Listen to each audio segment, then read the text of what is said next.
오늘부터 우리가 길게 해서 에스겔 선지서의 말씀을 함께 읽어가게 될 겁니다.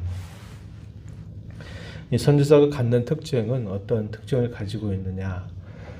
모세오경을 통해서 하나님의 백성들에게 하나님께서 그들에게 뜻을 보여주신 내용들을 그들이 살아가고 있는 역사 현실, 그들이 매일매일 살아가는 삶 속에서 그 말씀이 어떻게 적용이 되어야 되는가, 그 말씀을 해석해 주는 역할들을 하는 것이 이 선지서의 특징입니다.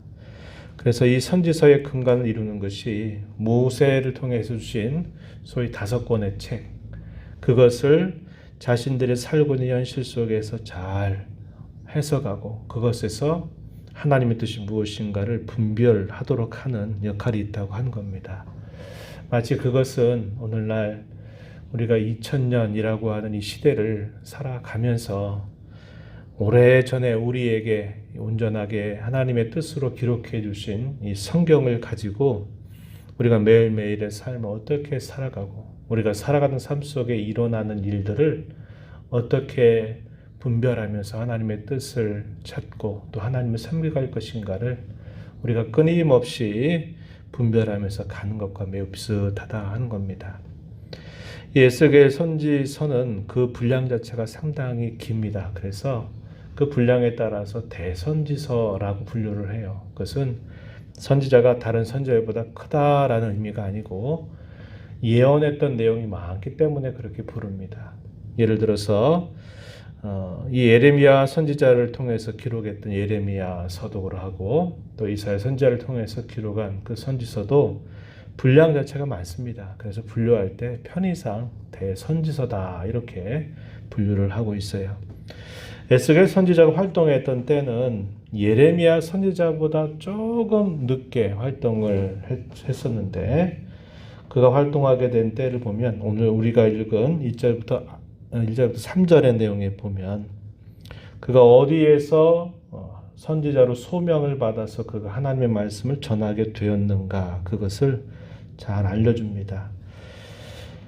유다 나라는 3번에 걸친 포로로 끌려가는 아픔이 있었습니다. 그래서 3번째의 경우에는 완전히 예루살렘이 함락이 되고 성전이 무너지게 되면서 결국 패망하게 되는 일들이 있게 되는데 그것이 3번에 걸쳐서 진행이 됩니다.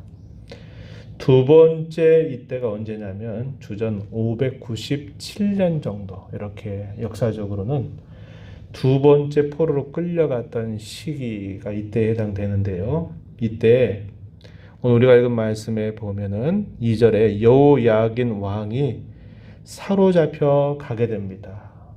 이 왕을 비롯해서 선지자 에스겔도 그 무리에 있었고 약 10,000명 정도가 그발강가로 끌려가게 돼요. 포로로 끌려가게 됩니다. 그때 끌려가고 난 지 한 5년 정도가 지나고 난 다음에 에스겔에게 하나님의 말씀이 임하게 되면서 그가 선지자로서 활동을 하게 되는데 포로 생활 중에서 그가 부름받아서 포로민 가운데서 하나님의 말씀을 받아서 전달하게 됩니다. 이렇게 해서 사역을 하게 되는 시간이 22년이라고 하는 시간이 흘러가요. 그런 와중에 3번째 침략을 받아서 포로로 끌려가면서 유다 나라 자체가 완전히 패망하게 되는 것도 그가 나중에 소식을 듣게 되고 또 그것을 보게 되는 겁니다. 그래서 포로민 가운데 부름받아 포로민들에게 하나님의 뜻을 전달했던 선지자 바로 그가 에스겔이고 이 에스겔은 원래 제사장 가문의 사람으로 제사장이면서 그가 또한 선지자로 부름을 받은 인물입니다. 그 이름의 뜻이 뭐냐면 여호와께서 힘을 주신다 혹은 여호와께서 강하게 하신다라는 뜻을 가지고 있습니다. 1절 말씀 보면은 이렇게 말하죠. 30째 해 넷째 달 초닷새. 이 말은 에스겔이 30살이 되었을 때 그가 그발강가에 사로잡힌 자 중에 있을 때 하나님께서 환상을 그에게 보여주시면서 그에게 말씀이 임하게 되고 그가 선지자로 부름받게 된 것을 이야기해 줍니다. 2절에 보면 여호야긴 왕이 사로잡힌 지 5년이 됐다. 이 말은 포로로 끌려간 지 5년이 되었을 때 하나님께서 에스겔을 선지자로 부르셨다. 이것을 표현하고 있는 말입니다. 3절에 보면은 갈대아 땅 그발 강가에서 여호와의 말씀이 제사장 나 에스겔에게 특별히 임하고 여호와의 권능이 내 위에 있다. 그가 선지자로 부름 받는 그 순간에 어떠한 일이 있었는가 하는 것을 이제 보여주는데, 그가 환상 중에 본 것이 뭐냐면 내 생물에 관한 환상을 보게 됩니다. 그것이 4절부터 14절까지 표현이 되어 있고요. 15절부터 21절까지 내용에서는 이 내 생물에 달려있는 바퀴 모양의 환상이 기록이 됩니다. 소위 네 바퀴 환상이라고 부르는 표현인데요. 환상 자체이기 때문에 아주 섬세하고 자세하게 묘사해도 이야기가 어려운 부분입니다. 그래서 선지자 에스겔이 그가 보고 있는 환상을 네 생물에 대해서 또 네 바퀴에 대해서 그것을 쭉 묘사하는 내용들, 이것이 소개가 되고요. 우리가 읽은 22절부터 마지막 절 내용에서는 그 네 생물과 바퀴 위에 궁창이 있고 그 궁창 위에 무엇이 있냐면 보호자에 관한 형상이 나타나게 됩니다.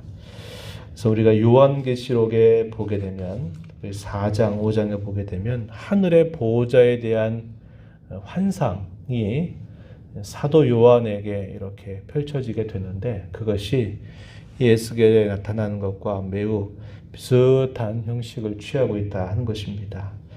여기서 말하고 있는 이 핵심적인 내용은 뭐냐면 하나님의 보호자로부터 그 보호자 밑에 네 궁창이 있고요. 그 궁창 아래에 네 생물, 그리고 그 생물에는 네 개의 바퀴가 달려있는 형상을 보여주고 있다는 겁니다.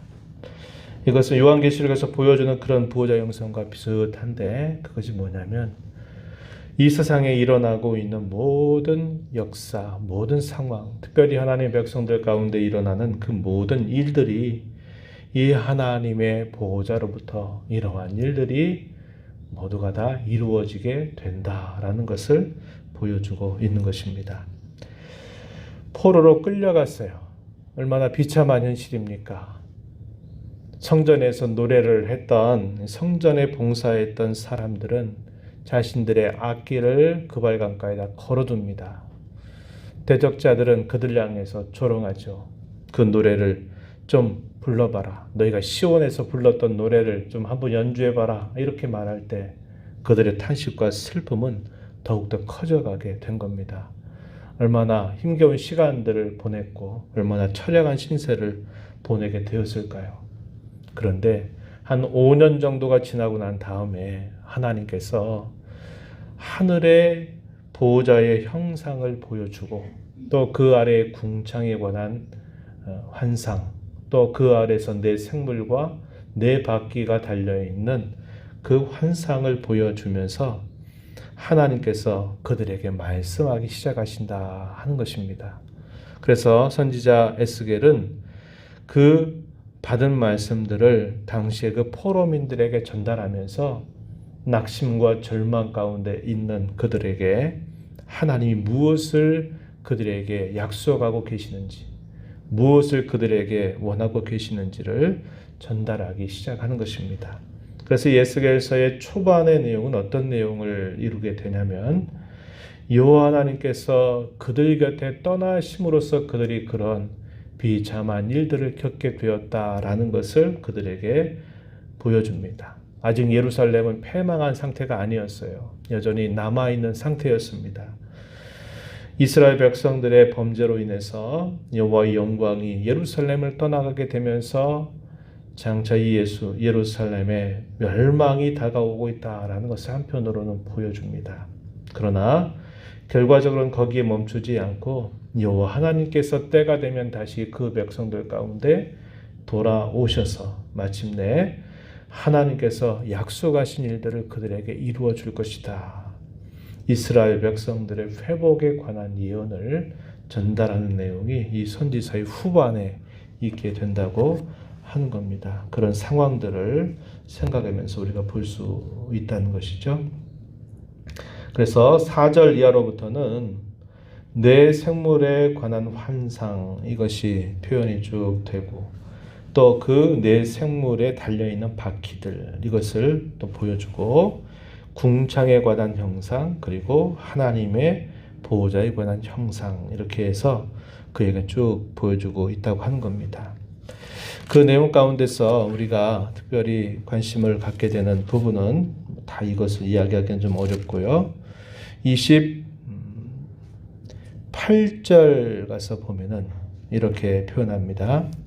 그 사방 광채의 모양은 비 오는 날 구름에 있는 무지개 같으니 이는 여호와의 영광의 형상의 모양이라. 내가 보고 엎드려 말씀하신 이의 음성을 들으니라.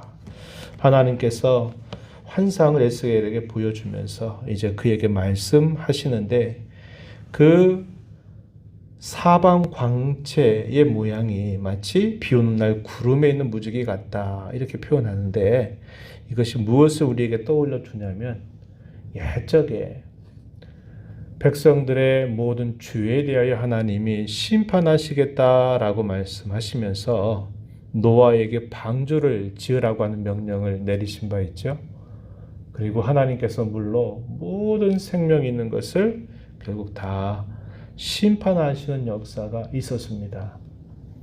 심판이 끝나고 난 다음에 방주 안에 있었던 노아와 그의 식구들, 또 그 안에 있는 생물들이 이제 땅으로 다시 나오게 되면서 하나님께서 그들에게 생명의 언약을 세워요. 소위 자연 언약이라고 부르는데요.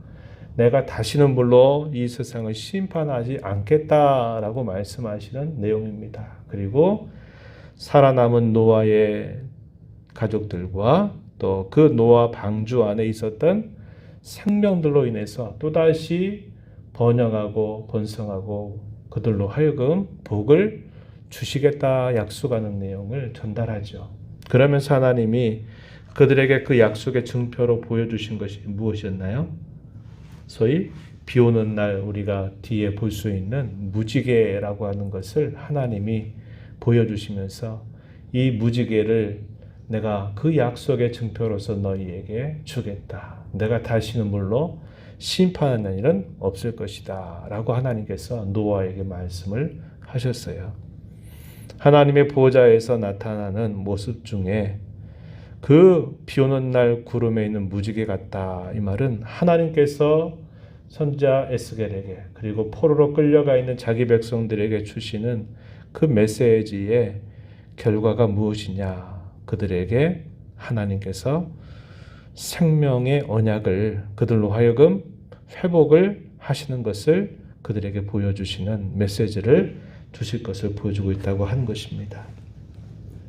선지자가 본 이 이상을 통해서 하나님은 내가 이런 모든 일들에 대하여 분명한 나의 계획이 있고 뜻이 있고 내가 너희에게 알려주고 있는 바가 있다, 그것을 말씀하시기 시작하시면서 땅의 비참한 현실만이 아니라 하늘의 그 영광스러운 모습을 그에게 보여주면서 하나님이 이 모든 일들을 어떻게 이끌어 가시는지를 봐라, 내 말을 들어라 하시는 것을 그들에게 보여주기 시작하시는 것입니다.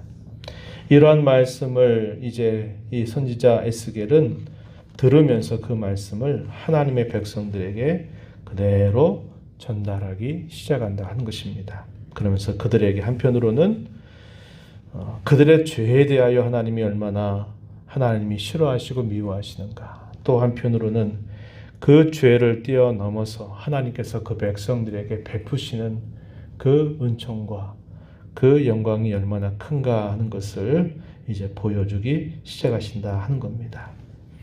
그래서 당시에 비참한 현실 속에 있는 그 하나님의 백성들로 하여금 자신들이 주어진 현실만 바라보고 낙심하고 절망한 곳에 있지 말고 그의 눈을 하나님을 향하여 들므로 말미암아 하나님께서 그들에게 하실 일들을 바라보게 하고 기대하게 하고 또 그 약속을 붙들고 살아가도록 그들을 독려하시고 계시다는 것을 보게 되죠. 우리가 오늘 살아가는 우리의 삶 속에서도 마찬가지입니다. 우리가 이 땅에 일어나는 수많은 변화를 겪는 많은 일들 속에 우리가 살아갈 때 우리의 시선이 이 땅에 있는 여러 가지 그런 시선들에 머물게 되다 보면 낙심할 수 있고 절망할 수 있지만 항상 우리의 시선은 하나님의 보좌를 언제나 바라보고 하나님이 하시는 그 말씀을 듣는 것으로 소망을 삼고 우리가 살아가야 할 길을 찾아가는 성도가 되어야 하겠다 하는 것입니다. 우리가 이 땅에 살아가면서 그 하나님의 보좌를 볼 수 있는 자리가 어딜까요? 주님의 면전으로 나오는 것입니다. 히브리서 4장 16절 말씀에 보면은 하나님 앞에 나오는 그 자리가 곧 은혜의 보좌다 이렇게 우리에게 말해줍니다.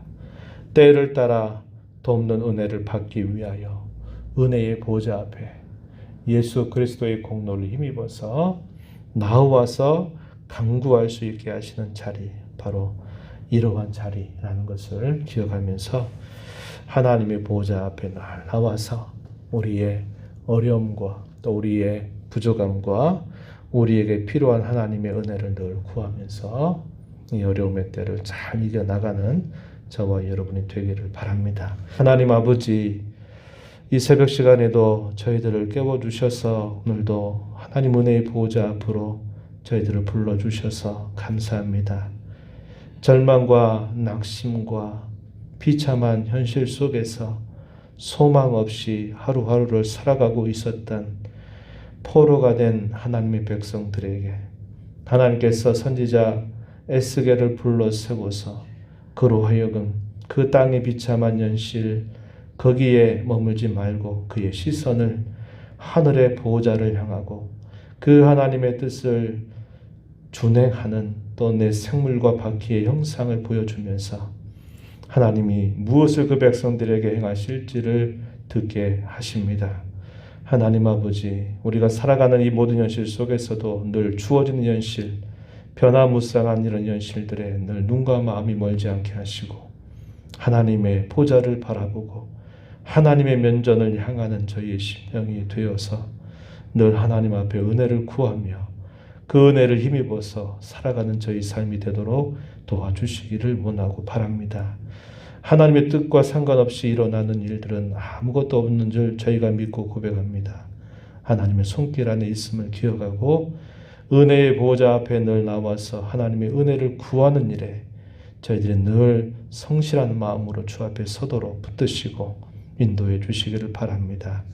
오늘도 은혜의 보호자 앞에 불러주신 아버지, 주의 은혜를 구하며 나오는 모든 심령들의 간구에 귀 기울여 주시고 가장 좋은 것으로 응답해 주시기를 바라며 예수님 이름으로 기도하옵나이다. 아멘.